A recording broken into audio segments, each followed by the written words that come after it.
Tonight, we honor and pay tribute to the artists of the Watts Writers' Workshop, founded in the wake of police violence and societal oppression that initiated the Watts Rebellion of 1965. Conceived by novelist and Academy Award-winning screenwriter Bud Schulberg, the pioneering workshop was developed to provide a platform for African American communities through creative writing. Soon after its launch, the gifted auteurs that emerged from the workshop drew critical acclaim for articulating demands for social justice and bringing forth the gross injustices impacting Black Americans and other communities of color in the United States. The pair of local television programs, local Los Angeles television programs recently preserved by UCLA that we will screen tonight, document the historic Watts Writers' Workshop via readings by its talented poets and authors. To introduce and contextualize these programs, we're honored to have UC San Diego professor Daniel Widener with us, author of the essential book Black Arts West, Culture and Struggle in Post-War Los Angeles. Following the screening, you are in for a real treat. We're incredibly honored to have the acclaimed performance poet and activist Kamau Daáood with us. Mr. Daáood, a poet with the Watts Writers' Workshop in the late 1960s, will present a reading of his poetry. Following his reading, we'll have the original Watts Writers' Workshop poet Ojenke with us, who will also do a reading. In the first program we'll screen tonight, we'll see Ojenke credited as Alvin Saxon Jr. performing his work. We're very thankful to have Ojenke with us tonight, and as well as Kamau Daáood. Both of those performances will be followed by an on-stage conversation with Professor Widener. So, after the programs, 2 performances, and then we'll have a short Q&A afterwards, which we hope you will join us for or stay for.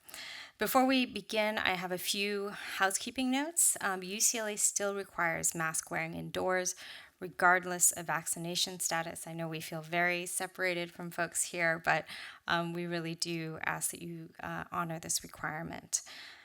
Please turn off your cell phones, and remember that there is no eating or drinking throughout the program at all, and we ask you to leave your masks on, as I've mentioned.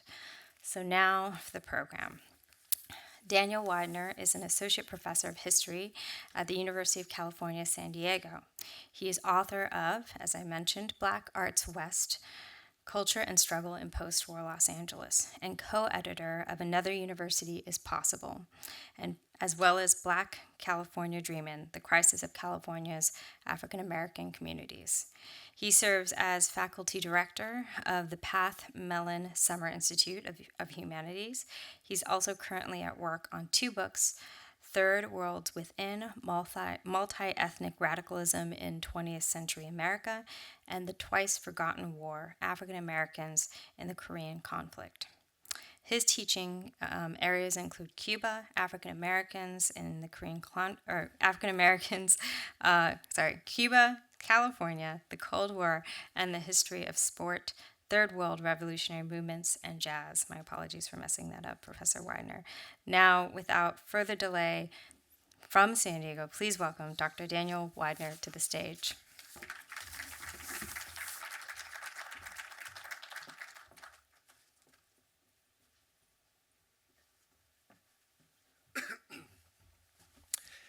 Thank you, mate. I'm not from San Diego. I just drove from San Diego.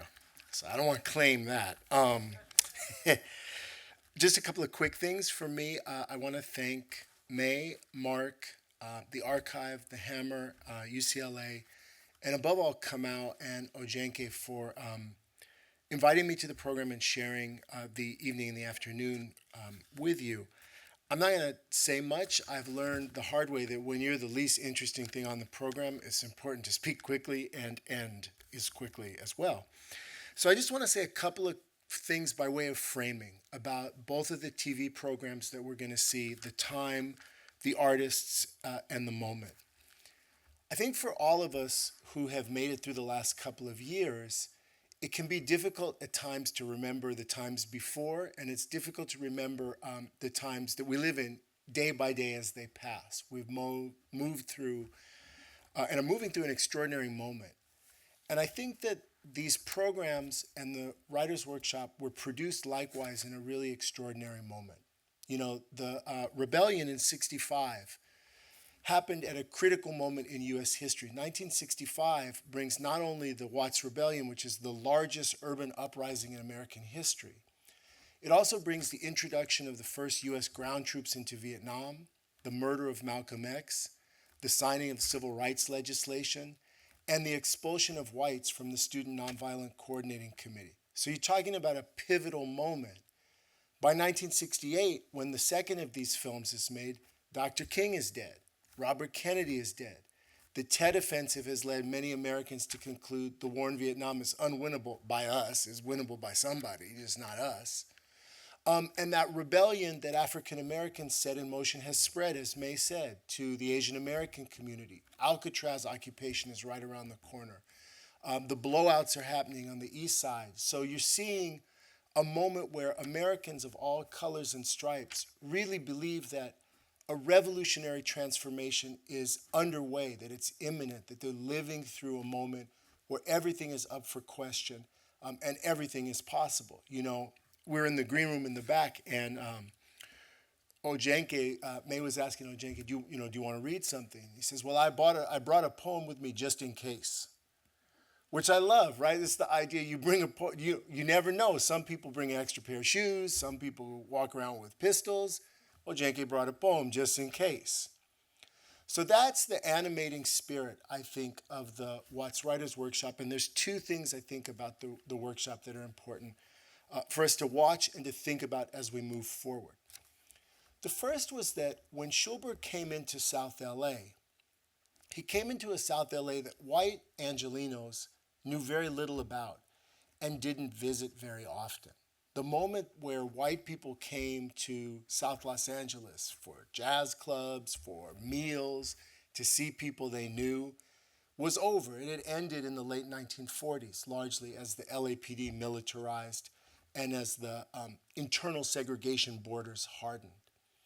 And so Schulberg, on the one hand, did something that was extraordinarily creative, brave, and insightful, which is he said, I'm going to go in and I'm going to talk with people and I'm going to help people find a language to express their ideas about where they live, both in terms of the community and in terms of the nation.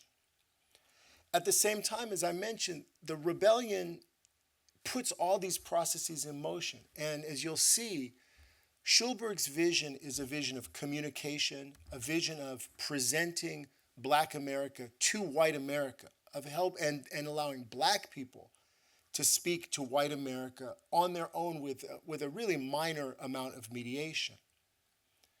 But there's a different conversation, and when you watch the two programs next to each other, they move not only from black and white to color, but they also move in a direction where you see Schulberg recede into the background. And that move into the background on his part was driven by Black artists themselves. And so what you can kind of look at in this film is the tension between communication and interracial communication, a vision of reconciliation, and a vision of self-determination. It's not to say that those two things are impossible to bring together, but they do have a tension to them. In 1972, you started with a land acknowledgement. This is the last thing I'll say. In 1972, a very important Lakota Sioux scholar, a guy named Vine Deloria Jr., published a book called Custer Died for Your Sins. There's a great chapter in that book where he talks about the relationship between African people and indigenous people. Those of us this kind of people who built this stolen country with our stolen labor. And he says it's a disaster that after the Civil War, Black people were not given reservations. Black American people need a space where they can withdraw, drop the facade of integration, and allow themselves to be the people who they are. And it's very interesting because you see in this Watts Writers' Workshop this process where people are having three conversations at once. A conversation with themselves as creative people, a conversation with the other creative personalities of our community, and a conversation with America as a whole. And all y'all know, it's hard to talk in three directions at once. And I think that's both the genius and the achievement and the challenge that both of the programs, I think, bring through and convey. So I just want to, again, echo my gratitude at the invitation and at the tremendous work that the archive has done to preserve and to present these really, really critical moments from our collective past. So with that, I'll exit and we can move forward. I'm particularly struck by the words. I'm not going to ask you if you enjoyed the trip, but I hope you understood it. I think a lot of what we do at archives and what we rightfully get some criticism of is sometimes whether or not what we preserve is something we're valorizing, or there's some nostalgia in preservation. And what we do at UCLA is we try to preserve materials so that we can have a better understanding of humanity and also our history. So I'm hoping that you understood those programs. As we set up for our next part of tonight's program, I'd like to introduce a poet who will be joining us. Performance poet, educator, and community arts activist Kamau Daáood developed his literary skills in the Watts Writers' Workshop, joining the workshop in 1968 when he was 18 years old. A pivotal figure in the Leimert Park art scene and a driving force behind Los Angeles's Black cultural resistance, Kamau had performed readings as far as Egypt and Somalia, and shared the stage alongside fellow luminaries such as Gil Scott-Heron and the Last Poets. As a word musician, his innovative intersections with jazz has led to acclaimed collaborations with renowned drummer Billy Higgins and pianist Horace Tapscott. We are extremely honored to have Kamau with us today to share his remarkable artistry. Please welcome Kamau Daáood to the stage.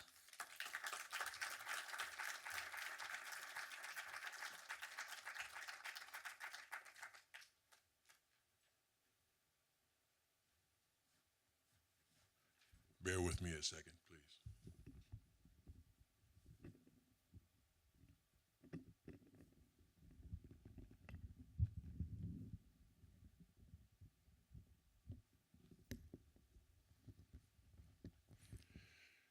Yeah, okay. I'm very thankful to be here, to exchange, I'm honored, that I would be here. I mean, Watts Writers Workshop was a very, very rich experience to me. Matter of fact, the last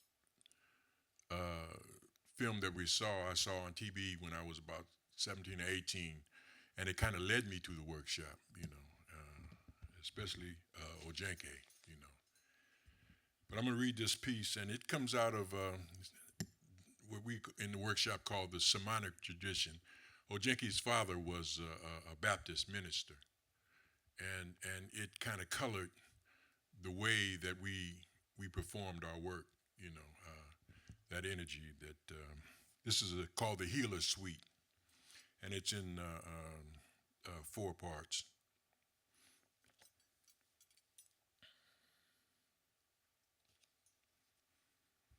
Healer from the depth of us come. Healer from the depth of us come. Menders of minds, soother of souls. Menders of minds, soother of souls. Healer from the depth of us come. Healer from the depth of us come. Menders of minds, soother of souls. Menders of minds, soother of souls. Open the circle of wholeness. Open the circle of wholeness. Unblock the flow of goodness. Unblock the flow of goodness. Build bridges to self and humankind. Bridges to self and humankind. Come warriors to this place of chaos, a world that's out of tune. This search for peace. This search for peace, this struggle within our breasts. Come with your herbs and words and hands of warmth. Come with your dance of memory. Come with your sleeves rolled up. Come with your holy water and your flame. Come with your perfect pool of sweat. Make the body sing, bring the family near, let the children hear the sacred beating in their chest.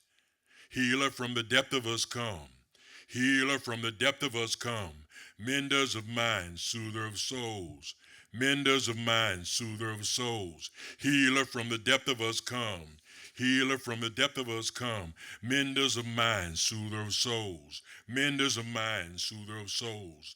Open the circle of wholeness, open the circle of wholeness, unblock the flow of goodness, unblock the flow of goodness, build bridges to self and humankind. Bridges to self and humankind. Come warrior to this place of chaos, a world that's out of tune, this search for peace, this struggle within our breasts. Come with your herbs and words and hands of warmth. Come with your dance of memory. Come with your sleeves rolled up. Come with your holy water and your flame. Come with your perfect pool of sweat. Make the body sing. Bring the family near. Let the children hear the sacred beating in their chest. Healer from the depth of us come. Healer from the depth of us come. Menders of minds, soother of souls. Menders of minds, soother of souls. 2. Dark wanderings. How many hearts of shattered glass? How many homes like cracked egg shells? The bodies on street corners with chalk halos, dull-eyed assassins, the park bench beds, the blank-eyed mumblers, the petrified tongues. How many grief-soaked corners? How many faceless clocks? The demon think tanks, the jack-legged vampires, the jagged cars, the bruised histories, the one-legged slow dancers, the dagger words and red eyes in the deep dump of failure.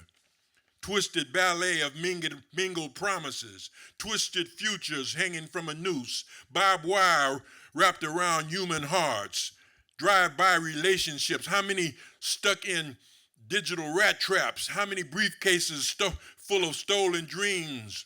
Who are these demons that we have created? What rulers do we place above ourselves? What shackles do we wear like shiny bracelets? What prison cells do we decorate as temples? Where do we start when we don't know where to start? A heart beating, breath moving through a body, an open mind, a corner in which to gather strength and meaning, dare to imagine light in the midst of darkness, sharpen the vision beyond the static of voices calling us to madness. Stop moving blindly to the thoughts of others. High-tech pimp manipulations, dangling dollar bills out of reach, smoke screens and puppet strings, a life not conscious of itself. What yearning pulls the heart towards destiny? Find this silk voice. Hear this true voice in a crowd. Move in the loving direction of others. We are not alone. The family surrounds us. Gather this stillness, this will of spirit. Make this life, this new music that you hear. So dance. Dance with your fists balled up. Dance as your heart expands. Dance, dance, dance. Crush your whining chant of doom and pity.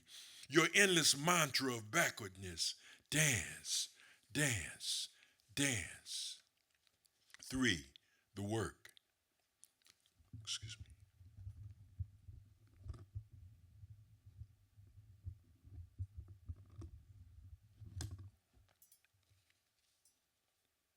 A heart sits in a pool of perfect light. Be still and notice what calls for your attention. Humble the self at the shrine of each moment. In the drumming of memory, blue notes impaled on the light of a story. We seek the place of hurt. Blue notes impaled on the light of a story sweat out the asphalt from the pores of our being. Lose our affinity for chains. Remove the dark glasses of illusion that hide our eyes. Gone the nights we dance barefoot in alleys of glass. Deep the unearthing of memory. Release the baggage of backwardness. Spirit as the rock of our strength. We bathe our face in love's warm water, overflowing with wordless songs of joy. In a room of light, there are no shadows, rainbows singing on an infinite wall of colors we have never seen, naked framed in endless sky. We have studied the diamond dropping from tear ducts, dissolving the weight of the heart, interpret the scripture of birthmarking and tribal scars, down to hallelujahs of the bare bud truth. Now we understand the language of babies. We are warriors who face the battlefields of mirrors, humble in the truth of our seeing, backs washed in sunlight, feet massaged by blades of grass. Each moment has beautiful music as its potential. Love is a salve that heals, power in a voice that cares, noble as the selfless one's quiet labor, the work done in silence, left behind like art for the babies to dig. Healer, from the depth of us come. Healer, from the depth of us come. Menders of minds, soother of souls. Menders of minds, soother of souls. Healer, from the depth of us come. Healer, from the depth of us come. Menders of minds, soother of souls.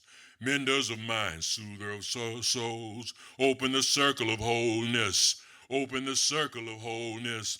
Unblock the flow of goodness. Unblock the flow of goodness. Build bridges to self and humankind. Bridges to self and humankind. Come, warrior, to this place of chaos, a world that's out of tune.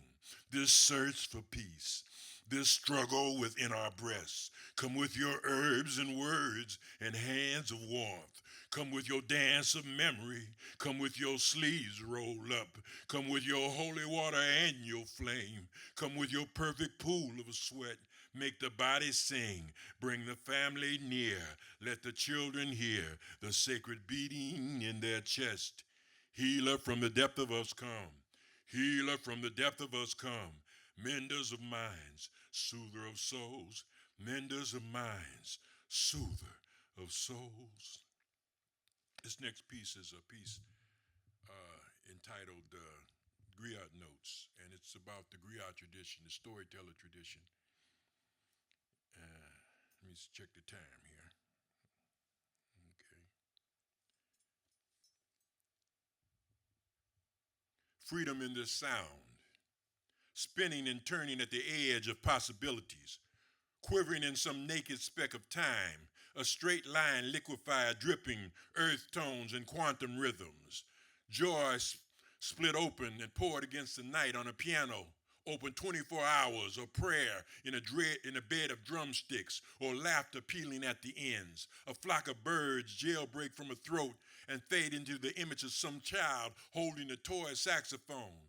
This moment, improvised, a theme of passion, silence broken up into little pieces and sprinkled like seeds in the midst of tone. Here where history makes love to the future and gives birth to new words.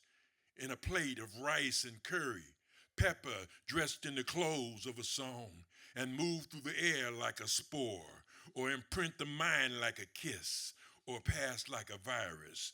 This bowl of majestic rhythms, this avant-garde bouquet, the collected sky paintings of sunrises and sunsets, the growling of empty stomachs singing gut bucket operas to deaf businessmen, the files of storied faces stored in the backs of mirrors speaking on recording spirits, the dew that looks like tears clinging to the sunlit leaf, the quicksand of asphalt on the urban corners and placement of healers, the lost words of ancestors coding our tongues, the life jackets preventing truth from drowning in the river of our blood, the poems written with breath on the walls of our hearts with graffiti spray paint, words turned inside out, exploding into colors and pressed on canvas, or mounted into sculpture,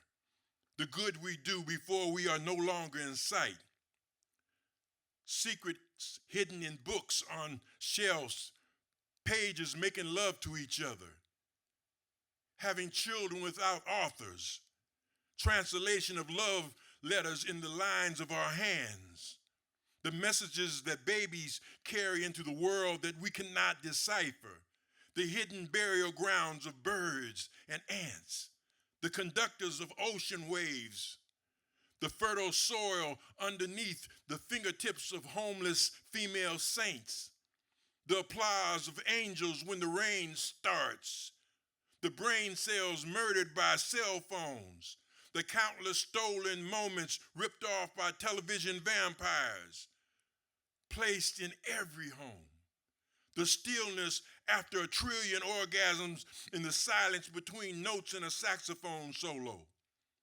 regrets and procrastination woven into a cloth of forgiveness, made into a coat only the self can wear, false masters and true masters dining at a table at the crossroads, conversing in the language of fried fish.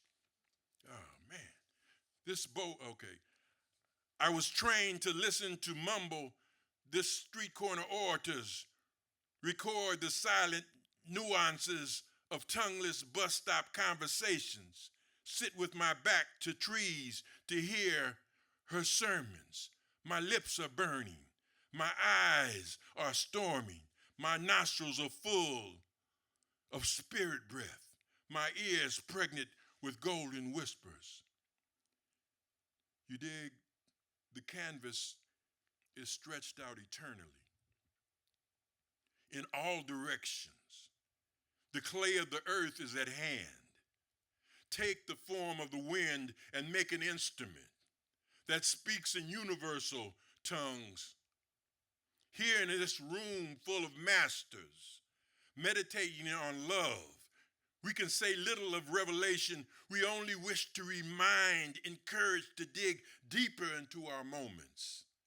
The breath, essence, pull out the new colors, waiting to be born. The sound that lift us to praise and jubilation.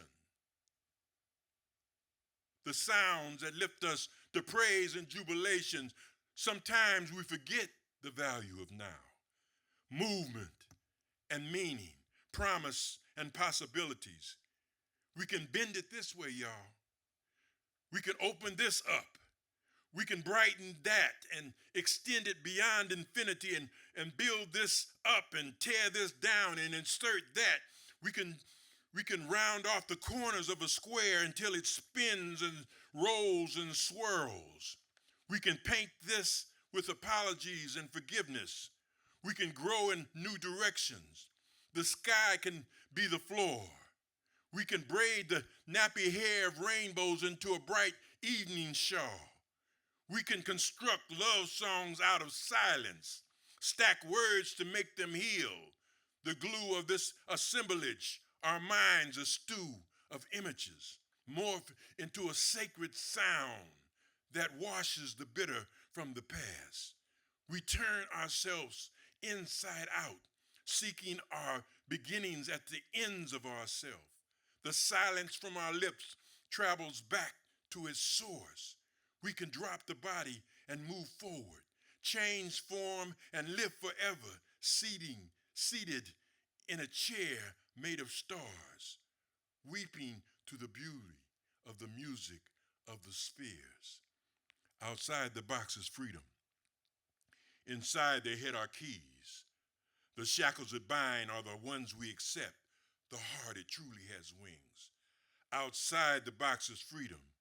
Inside their head are keys. The shackles that bind are the ones we accept. The heart, the heart, the heart, the heart has wings. Thank you.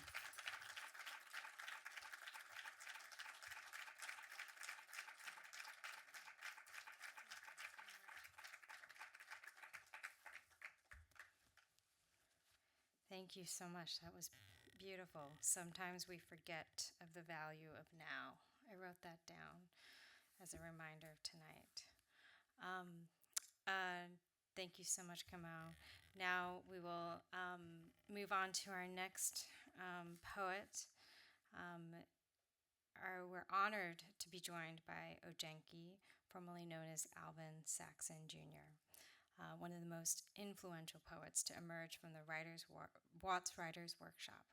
In 1965, during the Watts Rebellion, Ojenke was working at Douglas Aircraft as a riveter, and when he learned of the Watts Writers' Workshop, he never looked back.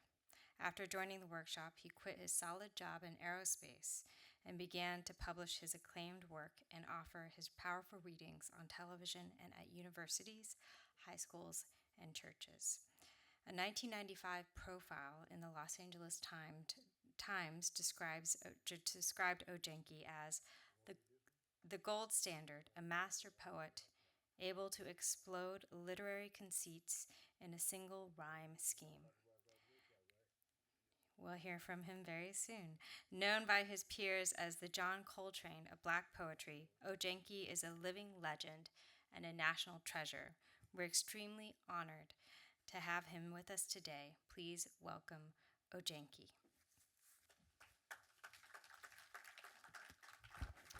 Derek, whenever you're ready. Here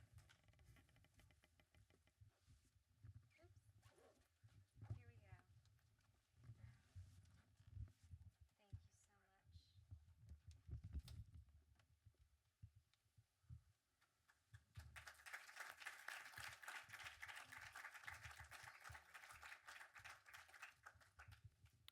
And we'll bring some water out very shortly.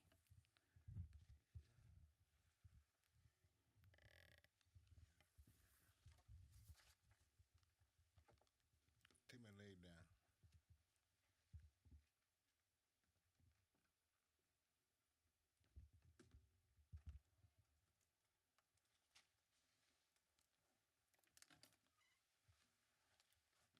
Yes, indeedy.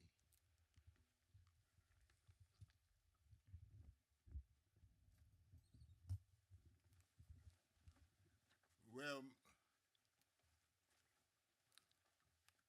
I had to choose between two poems. One of them is one of my favorite poems, but this one here is a poem about the Watts Writers' Workshop.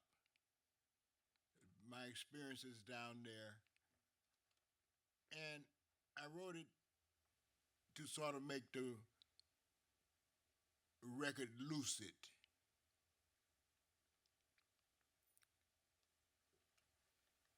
And it goes like this. We Africans, tougher than slavery,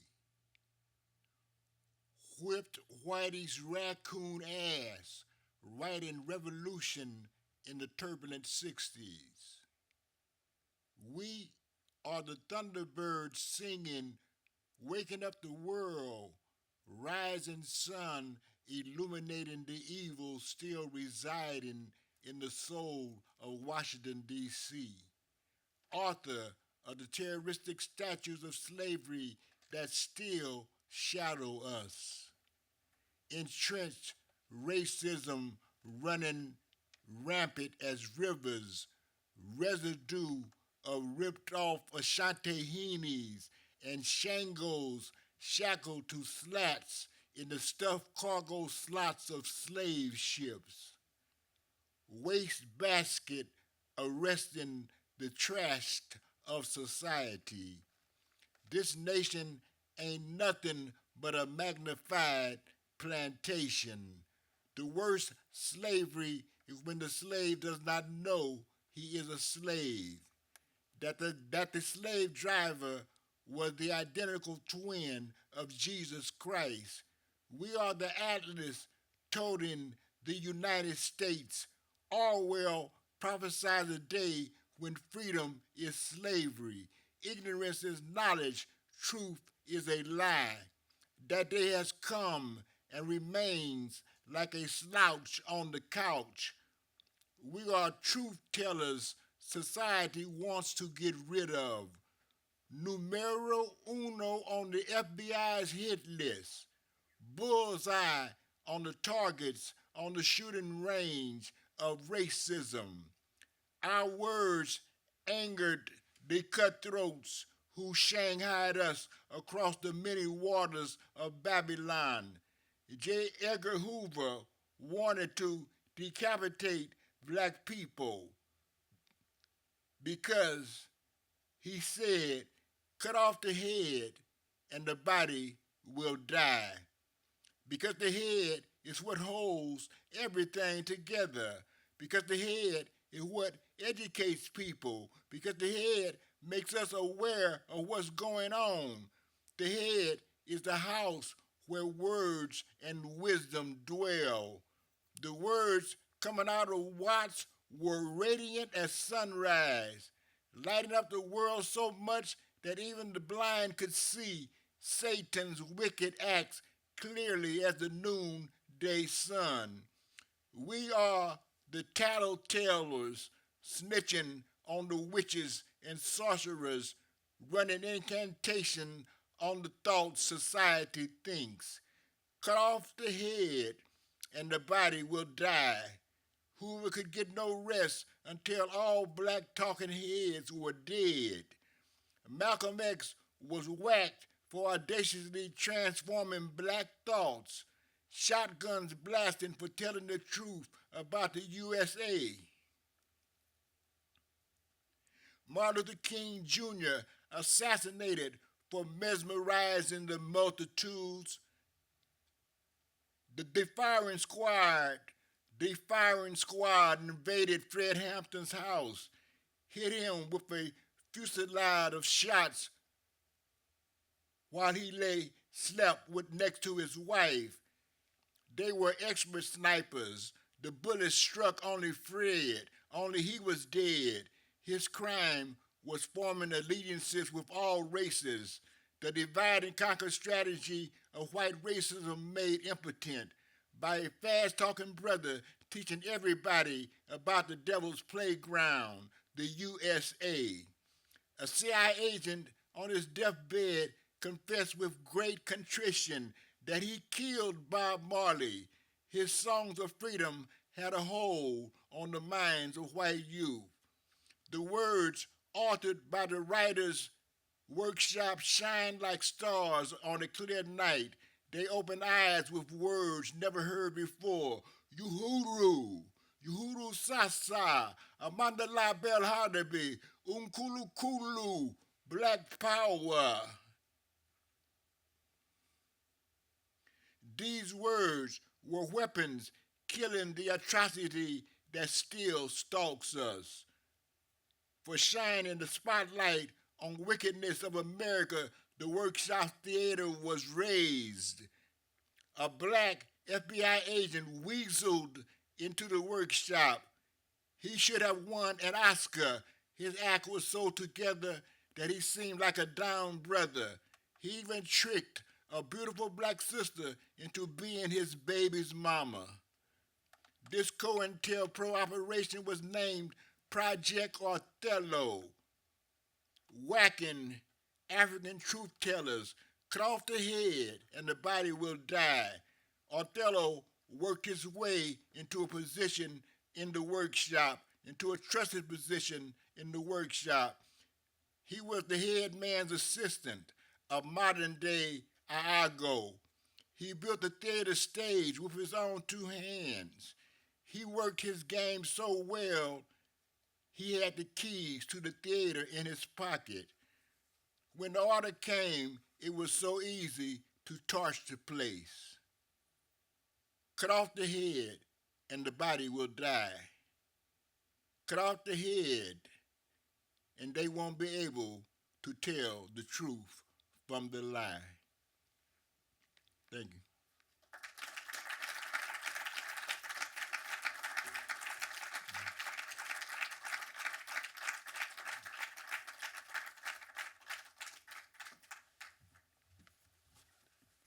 Thank you so much. So we'll now set the stage for our conversation.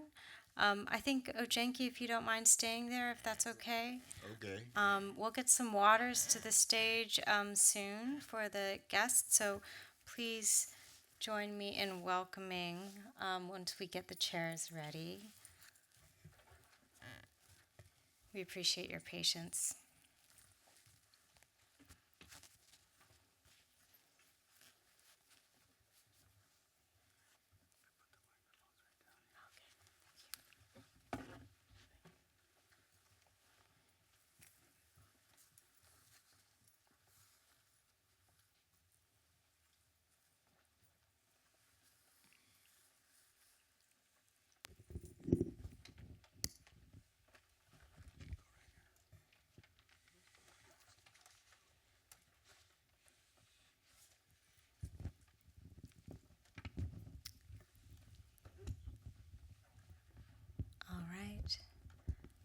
think we'll be ready very shortly. We appreciate it.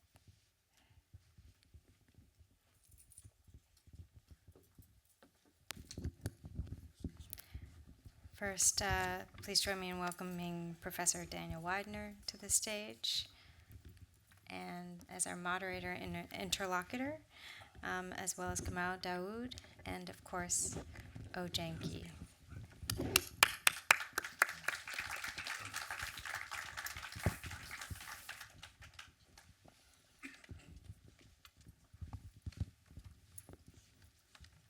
Thank you, May, and thank you again, everyone, and thank you especially Brother Ojenke and Brother Kamau. I'm glad you brought that poem just in case. And I'm glad that you mentioned Darthard Perry, the infiltrator who burned the theater, because I think we forget that you all as artists were targets of the beast as well. That's right. And that our creativity and our potential was a threat to the system in the way that it was. So I wanted to just, I guess, ask a couple of questions, just take this opportunity selfishly to learn a little bit, and ask one just about the workshop part of the workshop, because we talked, the films, the programs, they talk about Watts and they show the place and people talk about the place, and of course the writer part comes through very strongly. But I know both of y'all, having been in different spaces, writing spaces, musical spaces, have been part of collective processes of creation. And I just wanted to get your thoughts about how that works, how it works to create as an individual, how it works to create as part of a collective, what the challenges are, what the benefits are. So I'm just interested in hearing a little bit about that, if you'd be interested to share. Well, the Watts Writers Workshop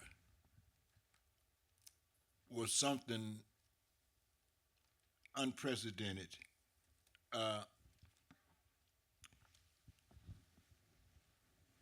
In the community where we was operating, we had a house on Beach Street, and this house turned into a writers in residence house, and it was a wonderful thing to see because the community gave us 100% support because they had never seen a group of young black artists and writers, doing something positive and telling our story ourselves. This was something that we got a lot of support. I remember the person from the foundry who owned the foundry gave us a whole bunch of cement because we built a theater in the backyard of the house on Beach Street. We called it the House of Respect. So we built an amphitheater back there. And we had it was a beautiful landscape, murals and everything back there. It was so nice that NBC came down and did a special on it. But this was something that black people, before the 60s, black people used to look at the ground when white people was around, and we came out with words that had never been heard before. We were talking about basically freedom.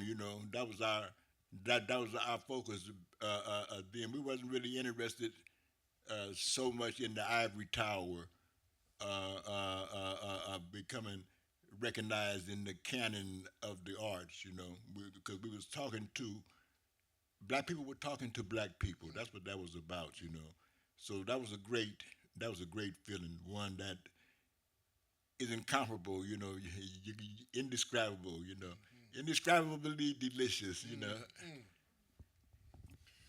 Yeah, the workshop itself, the process of the workshop, there was a platform that was set that you as a writer you wrote what you wrote, but then when you got in the platform and you read your work, that's that's where you learned. That's where you get a sense of what. I mean, because you bring some messed up work in there, or some weak work, or some work that you got from somewhere else, or plagiarized, or whatever, or you wasn't talking about nothing. I mean, they would literally eat you up, correcting you, telling you, "Oh man, get out." There's a story. Ojenke, I wasn't there. Ojenke could tell where they talked so bad about one of our partners. I ain't gonna say his name. The first time he came up there and read, that he how dogs when they scared they run down and drop their tails between their legs and run off. He kind of did one of them numbers. but then the next time he came to the workshop, he stepped up and he just blew everybody away. But had somebody came in there and when he read his poem, and say, "Oh, that's very nice. I like that. And clap their hand rather than say, "Man, that wasn't it, man. Get that, man. Come on, and jumped Get on." that, what they call it, daffodil type poetry out of here. Yeah, daffodil, yeah. He wouldn't have had that experience. It wouldn't have set the stage for growth. And that pattern, has furthered itself into so many workshops that have come after that. I mean, when they opened up the workshop in Lamert Park and at the World Stage, that principle. I mean, they actually have a sign that they put up at the mic. Where it's a bull and bull dung and a line running through it. So in other words, no bullshit up here. You got to come with it. That kind of thing. So it was that process. And then the workshop. After a while, you were around these people, and it was a safe space as well, where you could come in and talk about things and write about things that were really, really close to your heart, and things that you were actually going through, so the tears and the laughter that took place were real tears and laughter, and then like Ojenke was saying, just in terms of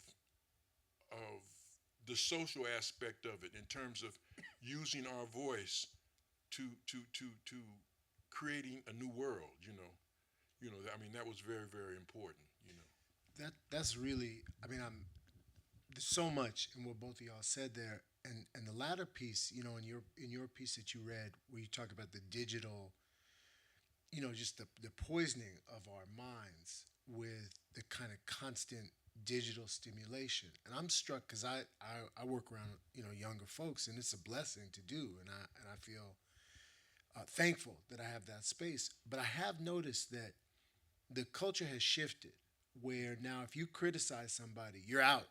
They don't have time for that process. And that's how the musical world is. That's how the writing world is. It's how the martial arts world is. All these sports, all these spaces where you do have to engage with people challenging you, and I think it's going to be very hard to become free if when our closest confidants and comrades critique us, if we go to pieces, so that's I think that's a profound and important thing. I wrote a little list, just kind of off my dome, and I put down here Studio Watts, Performing Arts Society Los Angeles, Compton Communicative Arts Academy, Inner City Culture Center, Ebony Showcase, the ARC, What's Happening, Brockman, and then I put the Panthers and us, and then I had some names. I had James Wood down there, Stanley Crouch. Yes, exactly. And it made me think, this moment in Los Angeles, it's amazing, in terms of the sheer power and creativity and number of creative Black geniuses who the city spawned and produced.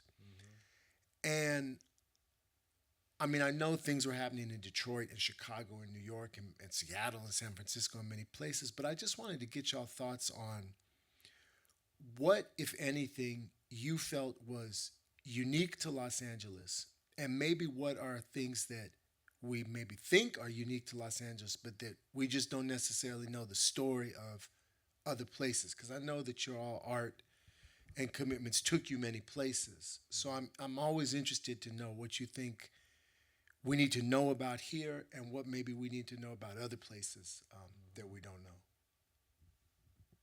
Well, that is really broad. I mean, that's all over the place, man. Because different arts contribute different things. But and I think one thing, it's almost to talk about the commonness first, because coming up, when we were coming up in the 60s and early 70s, and I mean, the way the world was at that time. I mean, basically, everybody was searching, and everybody was rebelling. I mean, you had all these different movements that sprang up all at the same time. There was the hippie thing, and then you had the budding of the women's movement. And then you had the black movement, and you had this like all over the country. I mean, the same kind of organizations that grew up that started in the West Coast, that were the East Coast, and all over the place. People were questioning, they were rebelling, they were searching. I mean, and that was at the forefront. It was really at the forefront. So that kind of thing. I mean, because the art form. I mean, there was bad horn players and drummers, and dancers and poets, and on New York and Newark and Watts and Detroit. I mean, but you saw similarities there. So I can't put my finger on a voice that that just really broke that mold and was going into another direction. I mean, I'm sure there probably are, but you know I can't put my finger on it. Yeah. No, the common piece I think is really important. I guess the follow up I have for that, is that I'm of an age. I'm a little younger than y'all, but I'm of an age How where you know? You didn't ask me how old I was, man. because I asked you when you went to high school. Okay.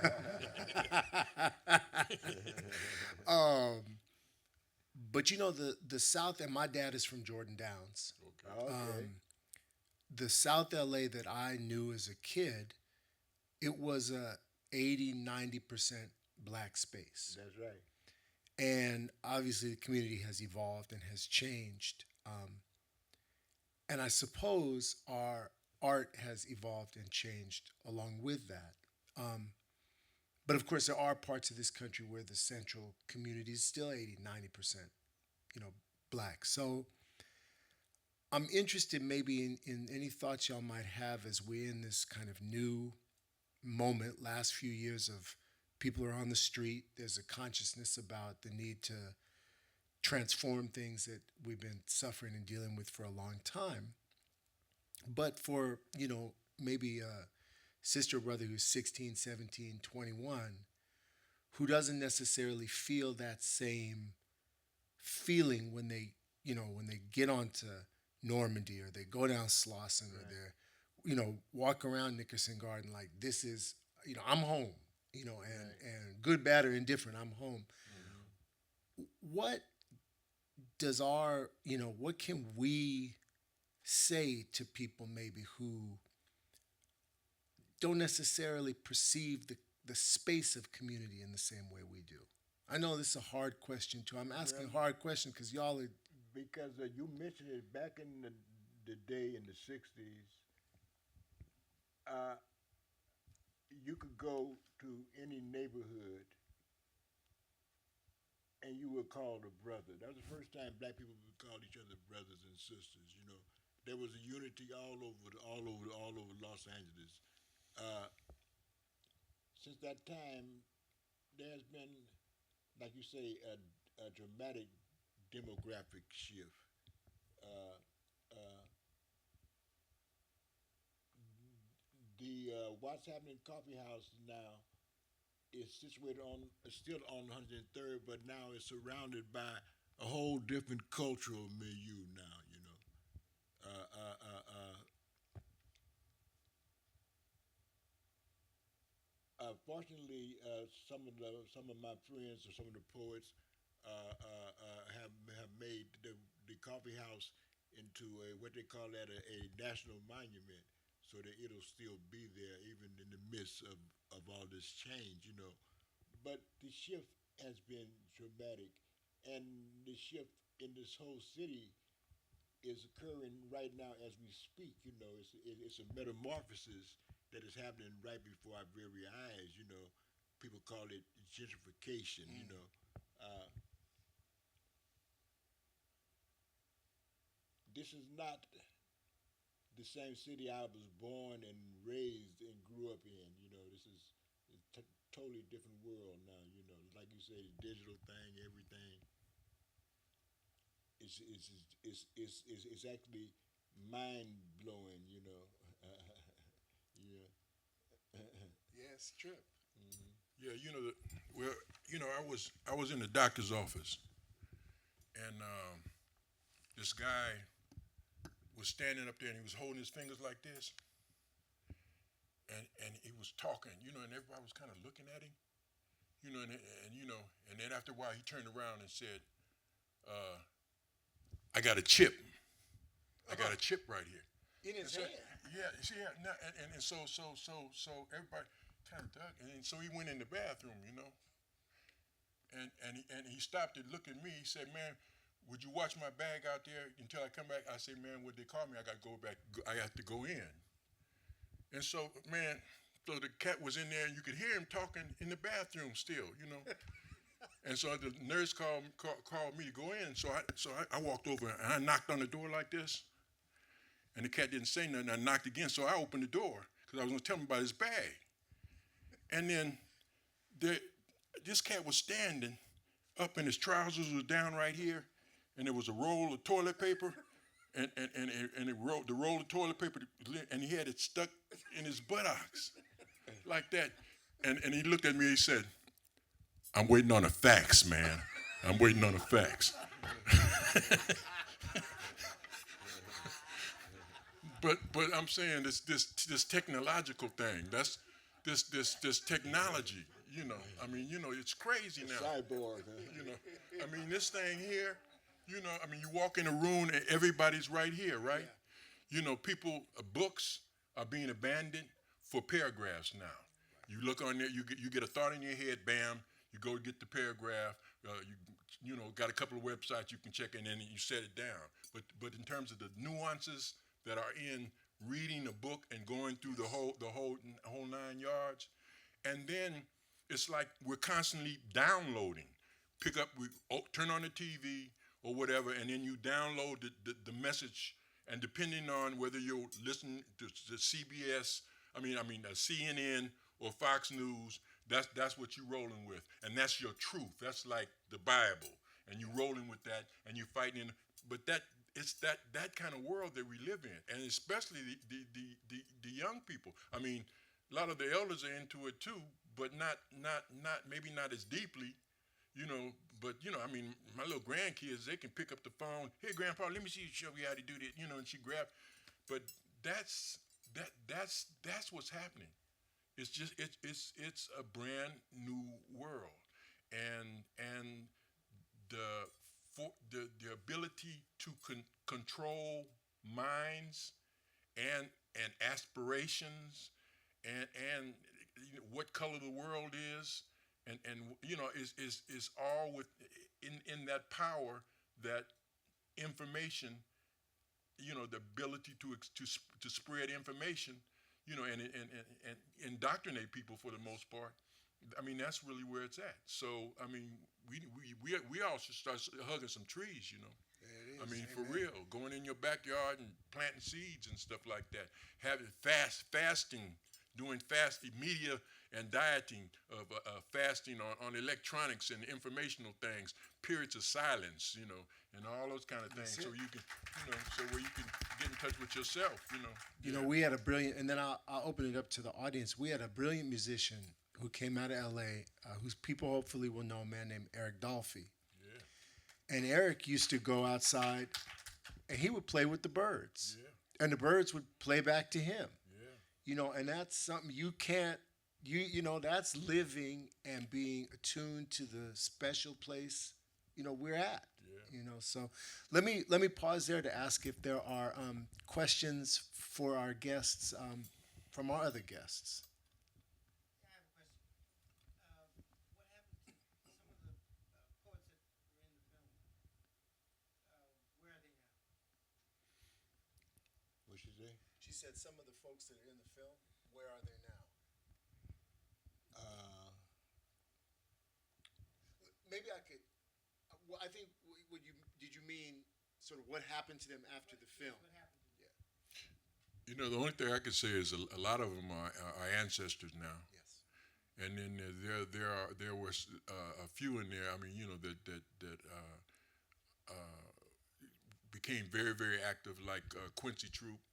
You know, in New York, he wrote the book of Miles Davis. I mean, Quincy just done a lot of stuff. You know, I mean, and but a lot of those cats that were, you know, are partners and things like that. Wanda Combs, the picture of Wanda was in there. You know, you could see Wanda, and then you saw Eric Priestley. Yep. He was bent over a pool table, you know, playing. I mean, there was a lot of people that didn't actually get to read on there. that But brother Eric's not here. yeah, Liam Sarah, I saw him in there. He's still here. yeah, Blossom Poe is still here also. no, but Blossom's gone. Yeah, because I see her son. I see her son every now and then. Okay. Yeah, she's gone. You know, a lot of people I didn't know because I came. Johnny Scott is still here. Yeah. Although we must say that Johnny Scott right now is in the hospital and having a operation on his heart, I think. Yeah, no, the people had an important legacy though. Johnny, I worked with Johnny. I was fortunate. My first job at Northridge, he was there, Okay. and I worked with Quincy. Quincy was at San Diego Okay. when I got there. Yeah, and Emery, his niece, and I, we got initiated as Yoruba priests and priestess together. Okay. That was a hell of a couple of afternoons, man. That's a story for a different day. Please, yeah. What was the year of the first 1967. film? Yeah. Did you want to? That was an easy question to answer. That's a lot better than some of the other ones I've been asking. Please. Go ahead. We'll do what we can do. Yeah, go ahead, brother, and then we'll come over here. I was just wondering. I grew up in Lambert Park, and I feel like the energy from Watts kind of shifted to Lambert Park, and what you guys could speak on in terms of like how that came about. Yeah, it was a conscious effort for that to happen. You know, I mean, a lot of the people that came out of the workshop and the Pan African People's Orchestra. You know, I founded the World Stage down there. You know, and me and drummer Billy Higgins. You know, but when I started the workshop, you know, the writers' workshop at the World Stage, you know, it was trying to bring my experiences and the folks and the energy that I, you know, experienced into the Leimert Park area, you know, and so yeah, Leimert Park inherited there's a lot of the elders from Central Avenue time, which was you know, and then you had Watts, and then you had all these different elements, you know, and Dan laid out a whole list of different organizations. You talking about PASLA and Panthers and us and I mean there were so many different arts venues and stuff like that. And basically it wasn't most of these things weren't segregated. I mean it was a mixture. I mean I know as many musicians as I do poets, as I do visual artists, and I mean you had great visual artists, great dance troupes and stuff like that. But yeah, all that was looking for a home to express itself. And then a gang of us saw Leimert Park as being that area and developed it for that. Although now it's even shifted to another level because the millenniums and the Gen X's are taking it over and they got their vision. And a lot of times it's all right. I mean, that's great. You know, they're supposed to have their vision, but I just hope they connect with their past more, so they they don't have to reinvent the wheel. You know, but like Ojenke said, you can't get drunk off the word wine. You know, Please, yes, and then I'll jump back behind. I was just curious, were there a lot of collaborations with like the Watts Towers Art Center? I've taught close to there and I have friends that are teachers there now. And I'm wondering, did you have, I know you spoke about collaboration with visual artists like John Atterbridge and during those times, different artists, teachers, visual artists at the Watts Towers. did you understand the question? She's asking links between, especially the towers and the art center at the towers, the writers' workshop, and kind of connections to the visual and the writing as well. Yeah, the Watchtowers Art Center had a poet laureate program. I mean, where they took Ojenke was one of the poet laureates for 1 year. I was a poet laureate. Father Amdi Yes. of the Watts S. Pearl Sharp. I mean, so that's one connection. With the workshop there, and then when there'd be programs down there over the years, Well, when I first came down to Watts, I was a young man around 18 to 19. And the first place, one of the first places that I went to was the Watts Towers. They had a director there named Curtis Tam.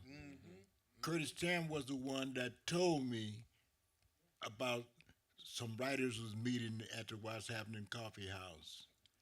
And he told me I should go down there, and that's how I got hooked up into the Watts Writers Workshop through Curtis Tam, the director of the Watts Towers. You're telling me you went to a physical location and interacted with a physical human being Yeah. who sent you to another physical location That's right. where it was other human beings. That's right. It's like magic. That's right. That's right. All right. That's right. I was just thinking about one of the first poetry readings that I did was when I was going to LA City College, and this poetry reading stands out in my mind because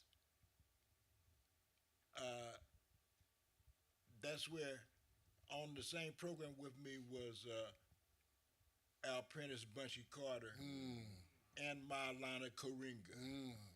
I hope you were sitting in between them. Huh? I hope you were sitting in between them. No, came that's when everybody was brothers. Yeah. See, there was unity there. That was before the COINTELPRO thing had created that division, But that was the time when, like I say, there was unity amongst black people, you know. Yes. And this is what had to be disrupted, This is what the system at all costs wanted Yes. to destroy, Yes.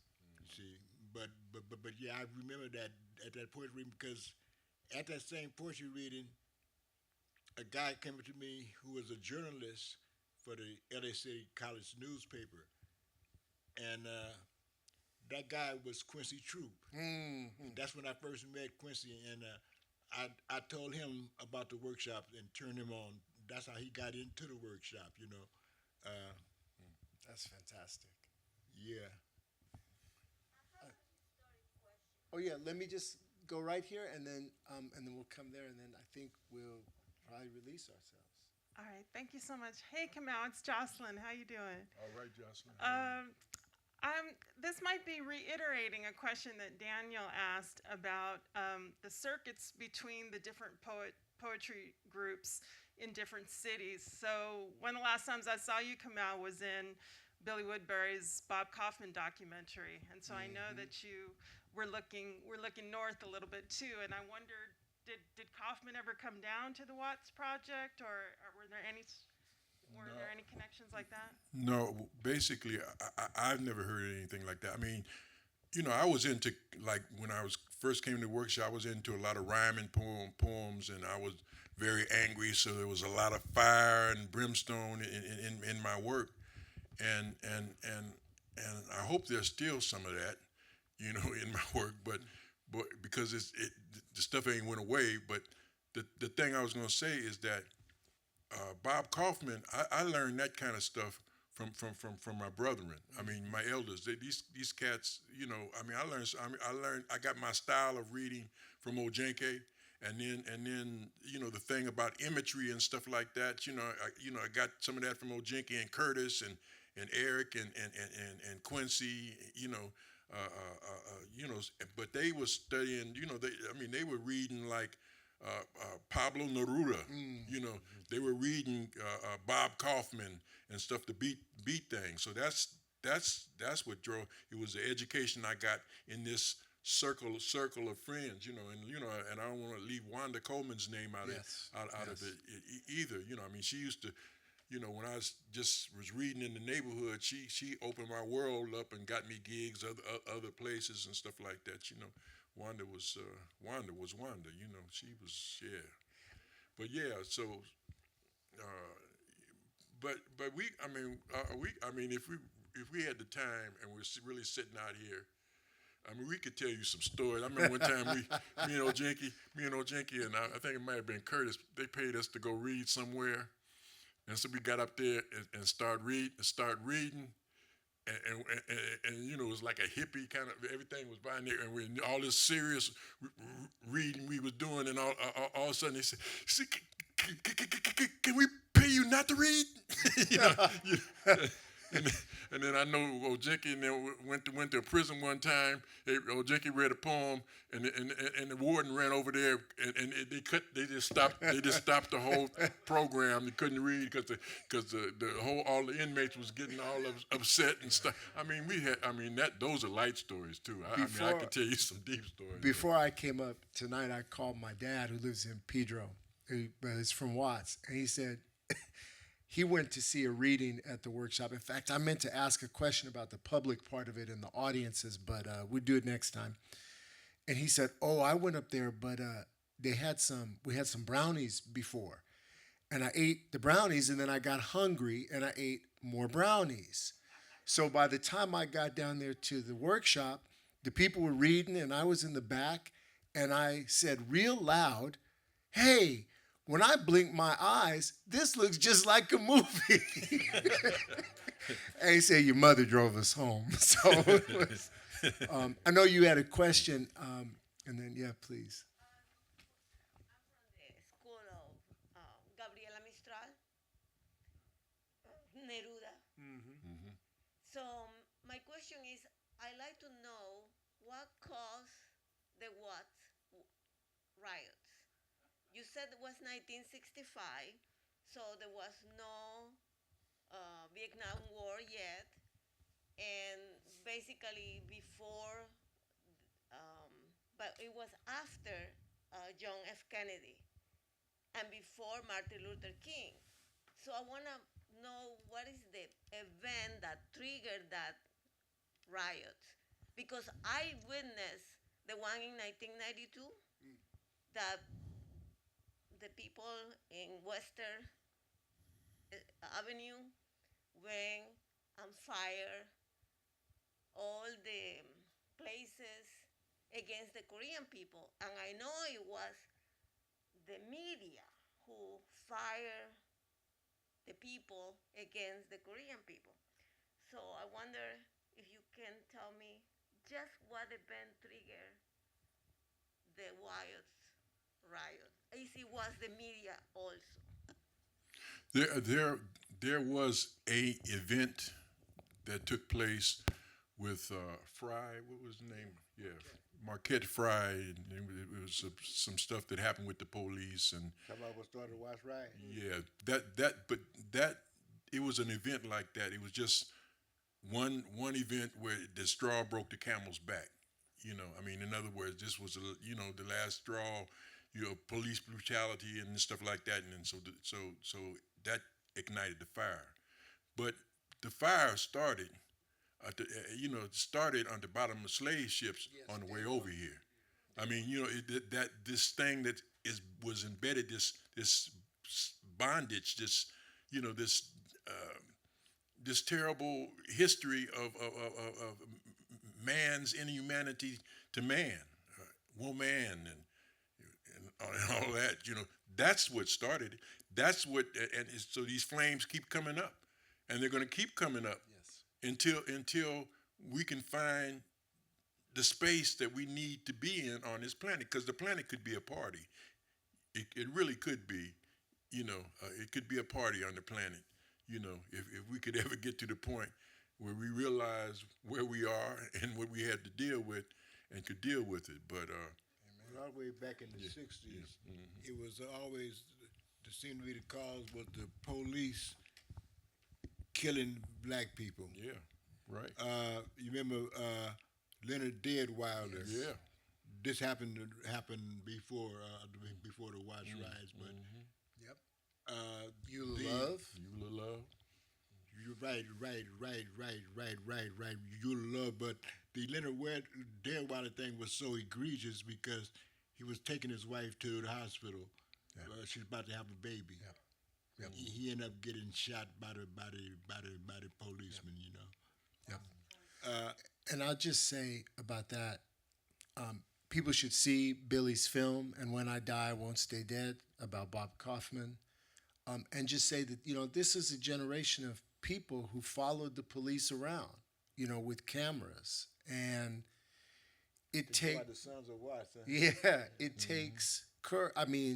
imagine getting in your car on your way home, calling your friends and saying, let's follow these beasts around and see what they get up to. We have a lot of criticisms of that time. These people were, maybe some people were patriarchal, or they were homophobic, or they were rude to other people, or they got, had problems with addictions. My position on the generation that I'm sharing the stage with is that they were beautiful, courageous, brave human beings. They're human beings like all of us, right? All of us have our limitations. But they fought to make impossible the world that we're trapped in today. They call them the love generation. Well, I love you, man. That's right. Yeah. So I think I'm getting the sign.